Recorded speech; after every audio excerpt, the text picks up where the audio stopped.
Şakim müəllim, siz deyirsiniz ki, Şam Azərbaycanın Bəli. ilk toponimi olub. İkinci Şam dedi Suriya.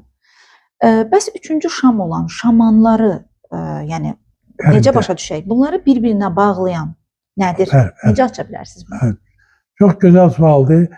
Demək, mən bayaq ifadə verdim ki, bəli, Azərbaycanın ilk adlarından biri ilki Şam oldu. Dədə Qorqud dastanında yazılır ki, Bayandır xanın Şamlı künhü, yəni nəsli, dünyanın son nöqtəsinə yayılır. Bu Dədə Qorqudun verdi Şamı.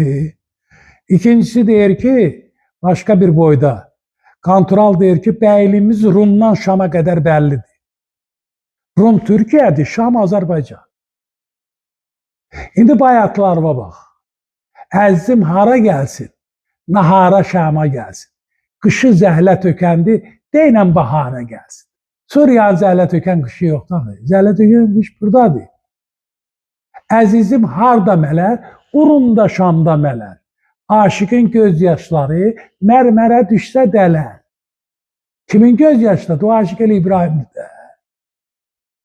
Bəşərə aşıqdır də.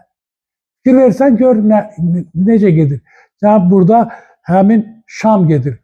Demək, Züleyxa, mən yazdım ki, Yusuf Peyğəmbər Kənan dediyiz, Kəyyandan getdi Misirə. Allah Teala onu apardı ora.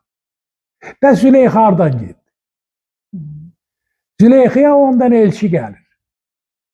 O vaxt 7 ölkə olub 10 ölkədə Züleyxa dövründə.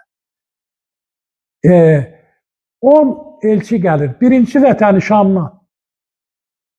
O deyir, mən vətənimə getmirəm də, oğlanı kənara gedirəm. 9 elçini inkar elədi, getdi Misirə. Hardan getdi? Şamdan getdi də. Züleyxa Misirə gəlin kimi yox, bütpərəstliyi məhv etməyə getdi. İbrahimin gəlini kimi getdi. Yaqubun gəlini kimi getdi burada. Və bütləri qıran da Züleyxa oldu orada. Elə özlərinin İranın Yahudiləri çəkdiyi filmdə aydın göstərilir. Orada fikir verirsiniz ki, o da diqqət etirsiniz, orada deyir ki, İbrani. Necə başa düşək İbrani? Deyir ki, vəzir, Kütüvarın vəziri. Deyir, hə, bildim, Kənan vilayətinin Şam məntəqəsindən. Gəldi Azərbaycana, Şam məntəqəsinə.